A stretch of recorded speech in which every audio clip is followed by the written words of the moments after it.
Boa noite, pessoal. Tudo bem com vocês? Vai me dando um oizinho aí quem for chegando, pra eu saber quem tá aí. Oi, André, tudo bom? Andresa, boa noite, Karine. Boa noite, gente. Então, essa live de hoje aqui eu vou responder algumas perguntas que vocês me deixaram no post, né, que eu pedi. Que eu gostei, a semana passada eu fiz isso. Oi, Elvis. Oi, João. Lir Barreto. Tem uma lindeza, uma linda lindeza aqui também. Boa noite. Panela vegetariana, Márcia Corazzi. A Márcia, oi, querida. Então, eu gostei bastante de fazer isso que eu fiz na semana passada, né? Que a semana passada eu tava meio sem inspiração. Eu falei, eu vou pedir pra eles me falarem o que eles querem. E aí foi bem legal, e eu senti de fazer isso de novo, para ouvir também um pouquinho de vocês, né, quais são as maiores dúvidas. E teve bastante comentário nesse post, eu até tô com ele aberto aqui no meu computador, para eu ir lendo. Eu não vou conseguir responder todas as perguntas que fizeram. O que eu procurei fazer? Eu separei alguns temas que se interrelacionam, né, no fim a gente vai falar um pouquinho mais sobre esse eclipse aí, porque parece que realmente... Não exatamente do eclipse, né? Mas as perguntas são muito em torno do momento astrológico mesmo. E aí eu vou aproveitar e vou reforçar sobre o eclipse, porque é bem importante. Esse eclipse que a gente teve no sábado, no dia 11 de agosto, né? Às 6h57, que foi o último eclipse do ano. E é importante a gente compreender que os eclipses... Desculpa. A reverberação da influência de um eclipse ao longo de 6 meses fica reverberando essa energia, porque é o tempo do próximo eclipse, né? Então, tudo que abre, os temas que se abrem, as energias que se mobilizam, que se potencializam num eclipse, elas ficam sendo trabalhadas, processadas, sendo digeridas ao longo de 6 meses. Por isso que é bem legal compreender mesmo, né? Qual que é o que está sendo movimentado nesse momento do eclipse. E esse eclipse que aconteceu agora, ele foi um eclipse solar, né? O eclipse solar, ele sempre acontece na lua nova, né? Quando o Sol e Lua estão juntinhos, no mesmo grau. Nesse momento, a Lua eclipsa o Sol, né? Ela faz uma sombra para o Sol. Então, isso que é o eclipse solar, né? No eclipse lunar sempre acontece na oposição entre Sol e Lua, onde o Sol, então, eclipsa a Lua, né? Que foi esse último que teve no dia 27 de julho. Foi um eclipse lunar. E então, a lunação, que aconteceu no sábado, já é um evento importante, porque a lunação, ela sempre marca o início de um novo ciclo, que normalmente é um ciclo que reverbera ao longo de aproximadamente 29 dias, que é o tempo da Lua dar uma volta no zodíaco. Então, ela passa pelo movimento da lua nova, daí crescente, cheia, minguante, até novamente nova. Então, esse eclipse que aconteceu foi na lua nova, então isso que iria durar só 29 dias vai reverberar por 6 meses. Então, é importante a gente ter essa noção. Né? Essa lunação, ela aconteceu no signo de Leão, né? Então, o que está sendo potencializado são as questões solares, né? Porque ele é um signo regido pelo Sol. Então, a energia do Sol, ela está bem potencializada. É o momento mesmo para a gente ter mais clareza sobre a sombra do nosso Sol, né? Porque foi o Sol que foi eclipsado. Então, o Sol, no mapa astrológico, eu considero ele o ponto principal do mapa astrológico. Ele representa a nossa individualidade e a nossa essência mais profunda, aquilo que realmente faz a gente se sentir realizado. Quando a gente vive o nosso Sol, a gente fica empoderado, a gente fica autoconfiante, a gente sente que a gente está vivendo aquilo que a gente veio viver. Da mesma forma, o contrário, né? Quando a gente não está vivendo o nosso Sol, a gente se sente desconectado da nossa essência, sem confiança, impotente, né? Essa é a sombra do Sol, a impotência, né? A sensação de desencaixe, de exclusão, de não pertencimento, né? Uma sensação de falta de sentido na vida. Mas existe uma outra sombra do Sol que eu sinto que essa alunação pode trazer bastante à tona porque tem Sol e Lua, né, em Leão, que é a questão da vaidade, né, da soberba e do ego inflado. Até porque, nesse momento da Lua Nova, a gente estava tendo uma quadratura de Sol e Lua com Júpiter. E Júpiter, ele tende a exacerbar, a exagerar, a amplificar a energia pela qual ele toca. Então, ele tocando o Sol, ele amplifica o Sol, só que de uma maneira negativa, distorcida, porque é uma quadratura, é um ângulo tenso, né? Júpiter em Escorpião fazendo uma tensão com esse Sol e Lua em Leão. Então, é para a gente prestar mais atenção nessas questões da nossa necessidade, às vezes, de ser maior que o outro, melhor que o outro, a superioridade, a vaidade, a soberba, às vezes nos chamar a atenção excessivamente, que pode gerar atrapalho na nossa vida. Então, para ter um cuidado com isso. Sinto que esse é um ponto que vai estar sendo processado ao longo dos próximos 6 meses, de uma maneira geral, no coletivo, mas, obviamente, para os leoninos, né? Foi até interessante que essas últimas semanas, as pessoas que têm vindo para a consulta astrológica, a maioria com leão forte no mapa.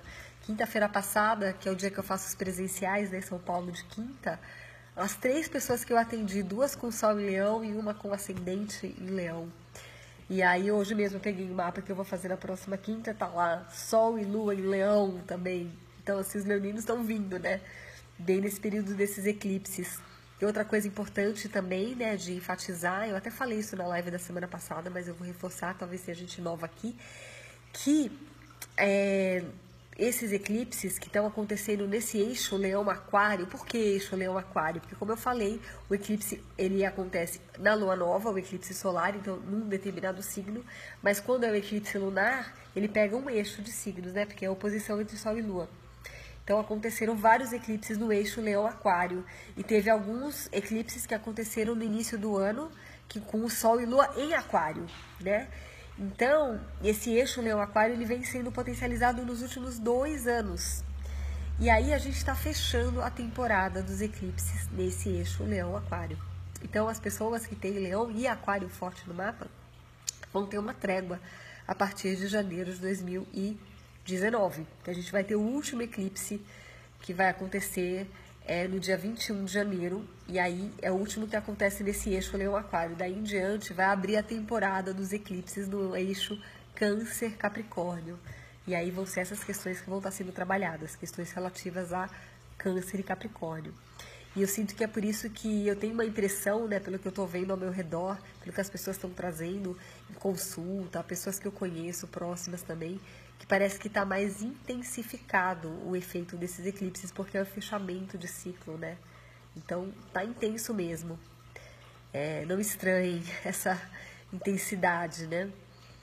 E aí, nessa lua nova, estava acontecendo ainda, né, a quadratura entre Marte e Urano, que é uma quadratura que a gente está tendo desde maio, que é um momento astrológico bem intenso, que o Marte, né, os ânimos, a tendência à agressividade, à impulsividade, à intolerância, ela está bem forte. Essa quadratura ela dura até outubro, né? Então a gente tem um bom tempo aí, de maio a outubro, essa quadratura no céu entre Marte e Urano.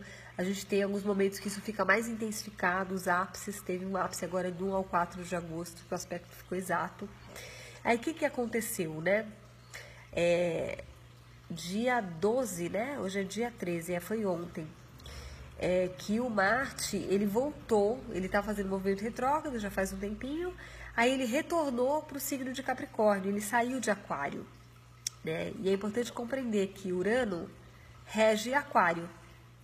Então, Marte em Aquário, ele já está recebendo influência aquariana, recebendo mais ainda a quadratura de Urano, por isso que fica muito forte essa energia do rompimento, né, da briga, da tendência a querer romper, que a gente pode usar isso conscientemente, construtivamente, rompendo aquilo que precisa ser rompido, né, tomando ações da vida que nos levem para a libertação, para a liberação de coisas que não nos servem mais.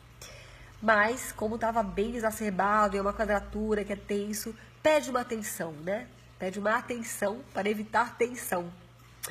Mas essa entrada do Marte em Capricórnio, que já é um signo mais contido, mais ponderado, mais disciplinado, eu sinto que dá uma amenizada nesses ânimos, né? Inclusive, Marte ele fica exaltado quando ele está em Capricórnio. Por que isso? Porque Marte tem a ver com a energia da ação, né? A nossa atitude na vida. E a energia de construção, de atividade, né? Então, quando está num signo de terra, que é extremamente produtivo, disciplinado e focado, como Capricórnio, essa energia de Marte ela fica potencializada. Então, a gente está tendo essa oportunidade agora, que não vai durar muito, porque já no dia 11 de setembro ele já entra novamente em Aquário, esse Marte. Então, a gente tem aí praticamente um mês, né? Que é uma última rebarbinha e uma última oportunidade da gente materializar as nossas coisas na vida. Não sei, quem me acompanha há mais tempo talvez se lembre da live que eu fiz do Ano Novo Astrológico, né? Eu sempre faço uma live para falar do momento do Ano Novo Astrológico, que foi no dia que o Sol entrou em Áries, aproximadamente 20 de março, não lembro agora. Mas uma coisa que estava muito forte nesse ano, que eu lembro desse estudo que eu fiz, era justamente o Marte em Capricórnio, em conjunção com Saturno domiciliado em Capricórnio, e tinha algumas outras coisas no signo de terra também, tinha várias coisas no mapa que falavam muito sobre de ser um ano de produtividade, de ser um ano de materialização de projetos, ser um ano que, se a gente se alinha com a disciplina, com o trabalho, com a perseverança, com o foco, com o estabelecimento de metas claras e trabalhando para realizar essas metas, que ia ser muito construtivo esse ano. Eu tive essa experiência mesmo, né? Realmente eu realizei um sonho, que era o lançamento do meu programa online, né? Que eu realizei em maio, eu lancei esse programa, Astrologia e Propósito da Alma, que foi um sucesso, e foi um sucesso merecido, porque eu realmente me dediquei a lá, Marte em Capricórnio, né? Fiquei ali estudando, fiquei ali, né, produzindo material, aprendendo sobre como divulgar esse trabalho, foi incrível, eu tive um resultado maravilhoso. E eu estou achando bem interessante, bem sincrônico, porque justamente passou, né? Eu lancei tudo, e agora, nesse final de semana, eu estava aqui me reorganizando para fazer a estratégia para relançar esse programa. Agora, provavelmente setembro, outubro, eu vou relançar. E já estava me programando. E aí eu vi que Marte entrou em Capricórnio de novo. Eu falei, nossa, que sincrônico, né? No momento que eu estou de novo, estabelecendo metas, sendo estratégica, estabelecendo direcionamento, né? Revendo algumas coisas aqui de estrutura de trabalho, pessoas, contratando pessoas e revendo mesmo, né? Coisas bem práticas. Foi bem no dia que Marte retomou, né? A entrada dele em Capricórnio. Então eu sinto que é uma oportunidade nesse mês da gente retomar essa energia que ficou, né, durante bastante tempo, praticamente um semestre inteiro, mas ele entrou em Aquário e muda a energia, né? A energia de Aquário já é uma energia mais de liberdade, né? Outra pegada, não tem tanta essa coisa da produtividade, do foco, da disciplina. Mas ele voltando agora, ele dá essa oportunidade pra gente. Então, eu achei bem legal. E essa é uma das perguntas que eu estou respondendo, né? Que foi uma pessoa que colocou no post, que queria que eu falasse sobre a posição atual de Marte e a sua influência. Então, tá aqui respondida a pergunta. Deixa eu ver quem foi mesmo que falou isso. Só para eu ver se ele tá aqui. Nossa prima. Nossa prima fez essa pergunta no post. Nossa prima tá aí? Se tiver, dá um oizinho aí para eu saber. Deixa eu ver se tem alguma pergunta aqui, algum comentário. Tá. Então, essa é uma pergunta. Aí uma coisa que perguntaram também, me pediram para falar sobre os nodos lunares. Né? Aí eu achei interessante falar, vou falar sobre o significado dos nodos, mas é interessante compreender a relação dos nodos com os eclipses, né? Os nodos, eles são pontos que existem no céu. Olha, a Ieda tá aqui. A Ieda foi uma que participou do programa, né? De Astrologia, Propósito da Alma. Saudade também, Flor. Então, Marte em Aquário não materializa?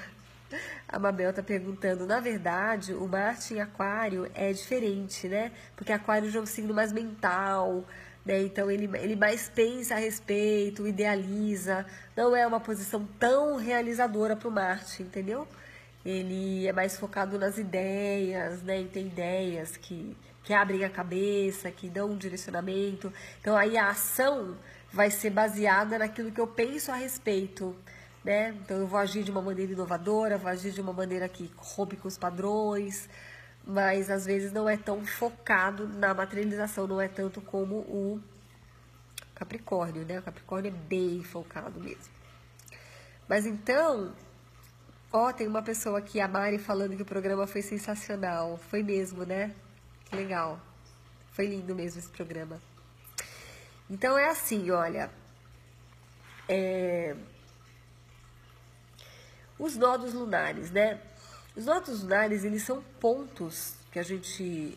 pontos astronômicos, né? Então não é um planeta, não é um asteroide. São pontos que a gente calcula relacionados ao alinhamento da Terra. Alinhamento entre Sol, Lua e Terra, e a Terra, né? Eu não sei explicar exatamente porque eu não sou muito boa de astronomia, essa não é o meu forte. Para falar do simbolismo dos nodos eu vou ser ótima, mas gente, para falar da parte astronômica, desculpa, vou ficar devendo uma explicação assim bem, tá? Não sei explicar exatamente. Eu sei que tem a ver com esse alinhamento. Aí o que acontece? Geralmente não, sempre que tem eclipse, significa que está tendo conjunção do Sol e da Lua, ou do Sol ou da Lua, com os nodos, porque eles estão perto, justamente porque o eclipse, essa sombra que é projetada, seja no Sol, seja na Lua, é uma sombra que tem a ver com esse alinhamento entre Sol, Lua e a Terra, quando a Terra fica exatamente no meio, projetando a sombra um ou no outro. Então, é um alinhamento, justamente pega os eixos dos nodos lunares. Os nodos sempre são par, né? Sempre trabalha pontos opostos, signos opostos, exatamente no mesmo grau.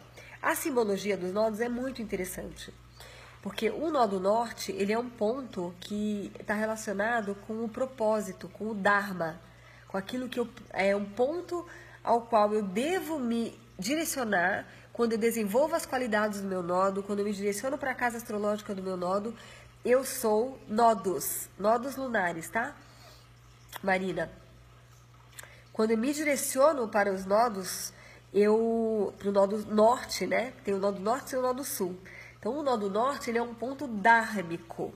É para onde eu devo me direcionar para que os portais do meu crescimento se abram, para que o meu desenvolvimento se abra. Então, ele é um ponto de crescimento, de desenvolvimento, tá? Então, ele tem muito a ver com propósito também, né? É diferente, assim, eu até estou sentindo no próximo programa, que é Astrologia e Propósito da Alma, inclui 2 pontos importantes que, até mais didaticamente mesmo, porque a gente foca muito na astrologia do Sol nesse programa, né? Vivencia o Sol dentro do mapa astrológico, porque o Sol representa o propósito da alma. Mas o nódo e o meio do céu também dão pistas sobre propósito. Eu estou sentindo de incluir no próximo. Pelo menos umas aulinhas falando um pouco sobre isso, né? O nó do norte é para onde eu devo me direcionar. E o nó do sul, ele é um ponto kármico. Ele é o ponto exatamente oposto, que indica aquilo que eu preciso deixar para trás para que os caminhos do meu Dharma se abram. Geralmente são pontos de apego, são pontos de padrões mais destrutivos. Então, quando a gente tem, por exemplo, um planeta em conjunção com a cauda, a função daquele planeta, ela tende a funcionar de maneira mais distorcida. É algo que não tende a funcionar na sua melhor versão, que é algo que eu preciso aprender a redirecionar, né? Às vezes também tem a ver com bagagens que você traz, com talentos também. Mas, na maioria das vezes ele indica um ponto de âncora, um ponto que segura o teu crescimento. E ao contrário, quando você tem planetas no nó do norte, aquele planeta tende a ser uma alavanca para o seu crescimento. Quando você vai na direção da função daquele planeta, a sua vida abre, as coisas se abrem. São posições do nosso mapa, isso mesmo, Marina, isso mesmo. Geralmente tem escrito, né? Quando você vai escrever, eu tenho o mapa aqui, no astro.com, aí aqui tem a legenda com todos eles, e aqui ele fala True Node. Aí ele aponta, geralmente ele mostra a cabeça do dragão, aí que é o nó do norte, e a cauda é o ponto exatamente oposto. É só você dar uma olhadinha e você vai saber, tá bom? Aí outra pergunta também que surgiu é sobre o... Deixa eu ver aqui, tem gente perguntando aqui, deixa eu ver o que vocês estão perguntando. Nó do sul em Capricórnio e o Sol também, como faz? Então, quando o nó do sul faz conjunção com o Sol, pode ser que esse Sol esteja funcionando aí na versão mais distorcida dele, né? Aí precisa ver se tem coisas no ponto oposto que te ajudam a redirecionar tudo isso. Então, às vezes dá uma tendência, uma certa rigidez, né, o excesso de trabalho, né, que é as características mais distorcidas de Capricórnio. Onde a gente tem o nó do Sul, a gente precisa reeducar aquela parte para que ela manifeste a melhor versão. Então, a versão distorcida de Capricórnio é aquele lado que é extremamente ambicioso, focado no trabalho e que deixa a pessoa, às vezes, desconectada da vida afetiva, da vida familiar, tem uma dificuldade de ir para o mundo do sentimento, é um excesso de praticidade, né? Isso acaba bloqueando. Né? Mas é lógico que isso aqui, eu preciso ter muito cuidado com isso que eu estou falando. Eu nem gosto de responder essas perguntas assim quando são muito específicas, que é muito comum, né? A gente está aqui na live, as pessoas começam a falar do mapa delas e quer que eu dê uma palhinha, que eu dê uma interpretação. Eu quero que vocês sempre considerem que é muito delicado para mim fazer isso, porque precisa ver o mapa dentro de um contexto, né? Às vezes eu estou falando de um ponto, mas isso dentro de um contexto pode ter um outro significado, tem que olhar mesmo o mapa todo, sabe? É muito delicado falar, porque senão fica uma coisa de receita de bolo. Não é todo mundo que tem o nó do Sul em conjunção com o Sol que vai ter isso. Tem que ver mesmo dentro do contexto, que casa que rege, como que está relacionado com o resto do mapa, entendeu? Então é muito delicado, assim. Que bom, a Rafaela falou que nesse caso acertou tudo, bateu, tá trabalhando isso nela, né? Aí o João está perguntando, quando o nódo está confinado em uma casa interceptada? Então eu vou falar um pouquinho sobre casa interceptada, tá bom? Para você poder entender como que isso se dá. Quando uma casa está interceptada, significa que aquele signo, na verdade a casa nunca está interceptada, né? É um signo que está interceptado. Porque quando a casa astrológica começa no final de um signo, e aí tem um outro signo no meio, por exemplo, finalzinho de Áries, tá? A casa. Aí Touro está contido nessa casa, só que aí a comecinho da casa 2 já está em Gêmeos. Então o Touro, ele está interceptado, não tem ângulos de casas pegando esse signo. Então ele fica preso dentro dessa casa. Esse é o significado. A casa astrológica, ela tem a ver com como que aquela energia daquele signo, ela vai para o mundo. As casas, elas são a relação do indivíduo com o mundo externo. As casas são as áreas da vida. E os signos são as qualidades, as características. Então, quando um signo está interceptado, aquelas qualidades e características é mais desafiador para essa pessoa que isso se manifeste no mundo externo. Não é impossível, tá?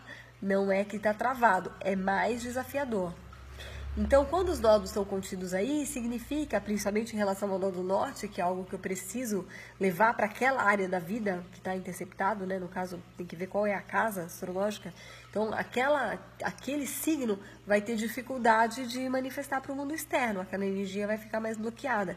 Mas é possível sim, tá? Fazendo um trabalho, tomando consciência. Eu, por exemplo, a minha lua está interceptada no signo de Leão, na casa 3, que é a casa da comunicação.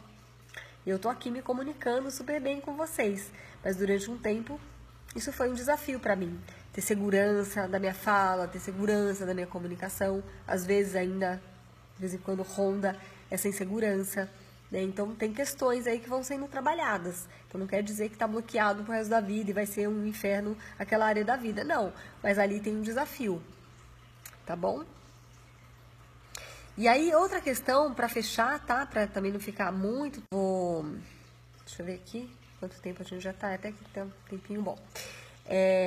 Eu não vou conseguir responder todas as perguntas que vocês deixaram, tá? Mas aí eu vou tentar ir respondendo ao longo da semana, nos stories, ou mesmo fazendo um videozinho para vocês lá no canal aqui do Instagram, né? No IGTV.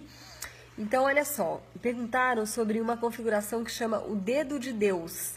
Porque nesse dia do eclipse, né, que a gente monta esse mapa para o momento astrológico, estava tendo essa configuração no céu, né, formando um aspecto que chama Dedo de Deus. Então, só para vocês entenderem, às vezes os planetas no céu, quando junta 3 planetas fazendo determinados aspectos, eles formam determinados ângulos entre eles que formam desenhos. Então tem o grande trígono, por exemplo, tá vendo? Eu tô com o mapa aqui, isso aqui é um grande trígono. Né? Às vezes aqui também dá para ver, ó, tá vendo esse triângulo em vermelho? É o grande T, é a quadratura em T, na verdade são 2 quadraturas em uma oposição. E aí tem significados específicos, né? Que o grande trígono é uma energia que flui muito facilmente, uma via super aberta, como de fluência, de receptividade, de bem-aventurança. Já a quadratura em T é um ângulo de bastante tensão, que gera muita fricção e muito desafio, mas que também gera muito crescimento. Já o dedo de Deus, ele envolve 2 quincunces, que é um aspecto que muitos astrólogos nem trabalham com ele na leitura de mapa, não consideram muito, mas é um aspecto importante, que são aspectos que é um ângulo de 150 graus, é um ângulo antes da oposição.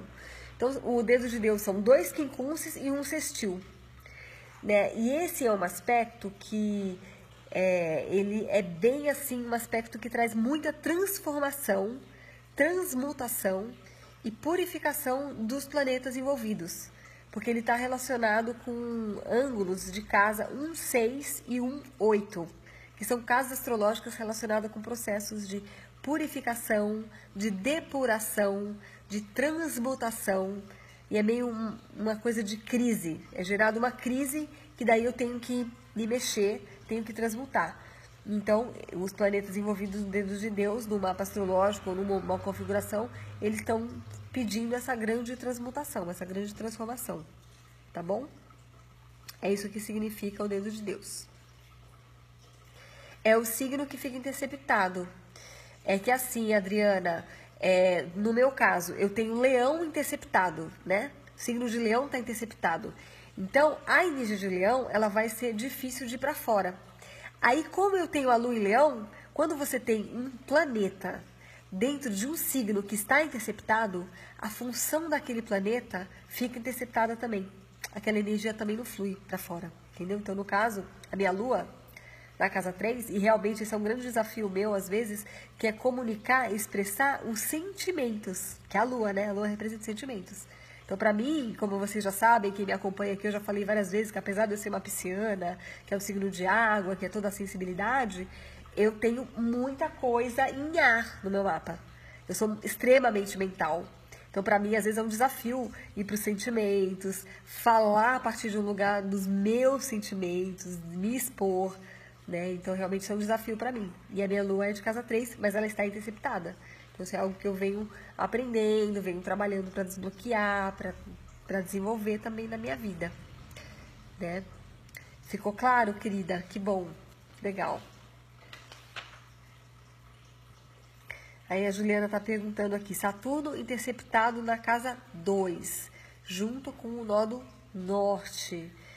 Então, aí realmente esse Saturno vai ser mais desafiador manifestar essa característica extremamente realizadora, disciplinada de Saturno na casa 2, que é uma casa de terra, que é super bom ter Saturno na 2, porque realmente ajuda a ter disciplina, organização com as finanças, né? E é para onde você deve se direcionar, porque se o Sol do Norte está lá, significa que quando você se disciplina, organiza suas finanças, tem uma noção clara das suas posses, daquilo que você pode, dos seus recursos internos, isso te promove um grande crescimento. Mas que talvez seja desafiador para você manifestar isso no mundo, realizar mesmo isso através aí do signo que está nessa casa, né? Precisa saber que signo que é.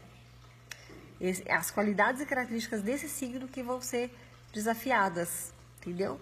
Mas nada que um trabalho de autoconhecimento, né, de transformação pessoal, quando você toma consciência da dificuldade, né?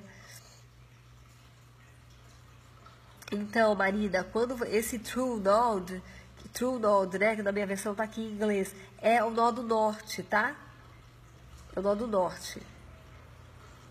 Ah, então, aí a Juliana tá contando aqui que é virgem, né? Então, signo de virgem nessa casa. Então, realmente, é justamente a energia da organização, né, da produtividade. Talvez seja mais desafiador para você manifestar essa energia no mundo externo, entendeu? Ok?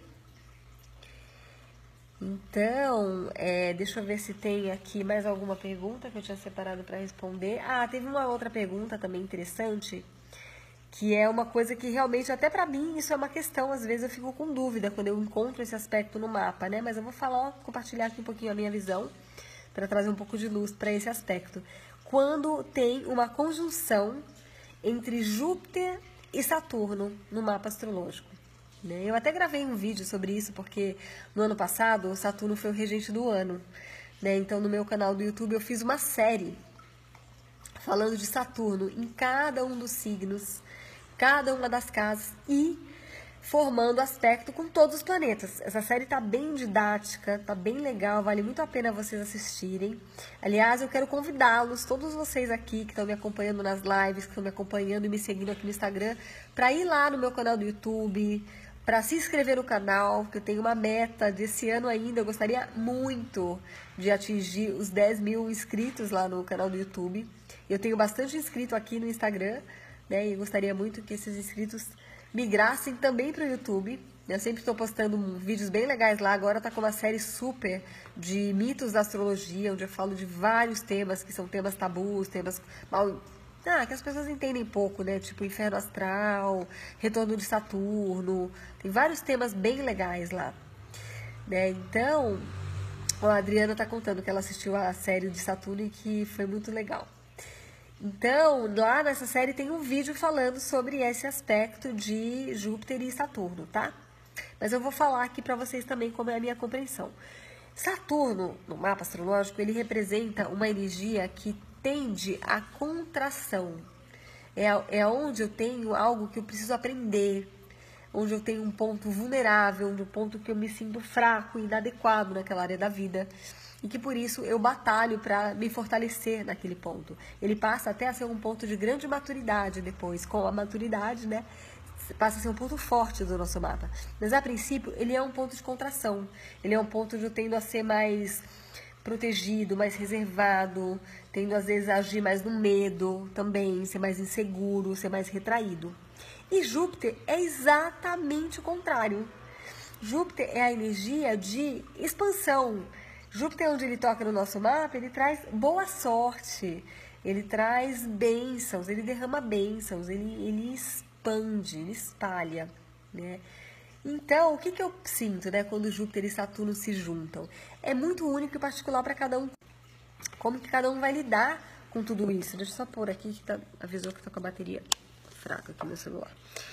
Então, mas vai ter uma tendência na pessoa a ela ficar oscilando numa gangorra de abre e fecha, naquela área da vida onde ela tem Saturno, naquela área da vida onde ela tem essa conjunção, Sol e Saturno, Saturno e Júpiter, porque é uma área da vida onde ela às vezes expande, e às vezes contrai, expande, contrai. Então ela vai tender a ficar numa gangorra. Mas pode ser que o Saturno tenda a reprimir o Júpiter e a roubar a cena e bloquear o Júpiter. E pode ser... Deu uma falhinha aqui, mas já voltou. E pode ser também que Júpiter deu uma, né? Deu uma expandida nesse Saturno e ajude o Saturno a ir além do medo. Então isso vai depender muito da força que esse planeta vai ter no mapa individual. Por exemplo, se a pessoa tem Sagitário super forte no mapa, o Júpiter pode predominar. Ou se a pessoa tem Capricórnio muito forte no mapa, o Saturno tende a predominar. Então, tem algumas perguntas que realmente fica difícil eu falar assim em termos muito genéricos, porque é muito complexo. Precisa olhar no mapa mesmo de cada um, entendeu? Então é isso. Aí a Tátia tá perguntando aqui, Tátia, Saturno na 6, como entender? Então, eu vou te convidar a assistir esse vídeo lá no meu canal, que eu falo mesmo, dei um vídeo dedicado a Saturno em cada uma das casas. Tem Saturno na casa 6. Eduarda também, vou te convidar a olhar lá, tem um vídeo só sobre Saturno em Aquário, né? Sobre Saturno em aspectos desafiadores com Júpiter, então você vai conseguir ver bastante coisa lá, tá bom? Para eu não ficar fazendo interpretações individuais de mapa aqui na live, porque pode ficar chato também para quem tá assistindo, né? Que não tá falando do seu caso. A Rafaela está perguntando o nome do canal. É Devaki Astrologia Vivencial também. Esse é o nome de todos os meus canais. No Instagram, no Facebook, no YouTube, sempre o mesmo. Tá bom? Então, é isso, gente. Eu vou fechando por aqui, tá bom? Vou responder a última pergunta da Tati aqui. Nó do norte na 10, quer dizer nó do sul na 4? Exatamente. Exatamente. Então, é uma necessidade de você se redirecionar para a casa 10, que é a casa da carreira, do trabalho, é quando você se dedica a se expor no mundo, a ocupar seu espaço no mundo, a sua carreira, é que você sente que você está indo na direção do seu Dharma. E o que você precisa se desapegar e deixar para trás é uma tendência, às vezes, a querer ficar muito nesse espaço protegido, de se sentir pertencendo dentro da família, nesse espaço seguro da família, do lar, tá bom? Então é isso, gente, eu vou ficando por aqui, tá bom?